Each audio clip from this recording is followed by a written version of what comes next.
আমাদের পাশের বাড়িরই একটা খালি জায়গা একজন লোক কিছু ডাটা লাগাইছিল হাতে ফালায় দানা ফলাইয়া সার ছাড়া। এর আগে একদিন আমি 20 টাকা কিনে না খাইছিলাম, তরকারিটা খুবই ভালো লাগছিল। আমি এটার ডাটার সবজি তরকারিটা ভিডিও ছাড়ছি রিলসে। তো আজকে আবার গেছিলাম, পছন্দ আছে যে সে আর এগুলা বিক্রি করবো না, এখন যার যা মন চায় সে যেন নিয়ে যায়। তো আমার ওই পাশের বাড়ি এক আপা, সে আমার জন্য কিছু ডাটা নিয়ে আসছে। এই যে আমি সেই ডাটাগুলো এখন হাতে করে বাসায় নিয়ে এলাম। ভাবলাম তাইলে কি করা যায়, এতগুলো ডাটা তারা একসাথে আমি খাইতে পারবো না। শাকগুলা ভাজি খাওয়া যাবে, অনেক সুন্দর ফ্রেশ শাক আর ফ্রেশ ডাটা। তো এগুলো এখন সুন্দর করে আমি প্রসেসিং করুম, শাকগুলা ভাজি কাটুম আর ডাটাটারও ছোট ছোট খণ্ড খণ্ড করে সবগুলা সুইলা তারপর একটু ভাপ দেওয়া সে ডিপ ফ্রিজ করুন। আর যেদিন যেটা দেখাইতে মন চায়, যেমন সবজি চচ্চড়ি তারপরে তরকারি, আমি যেন খাইতে পারি।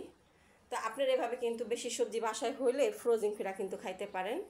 এটা আর কি আমি করে দেখি আপনাদের সাথে এটাও শেয়ার করলাম। সবাই ভালো থাকবেন, আল্লাহ হাফেজ।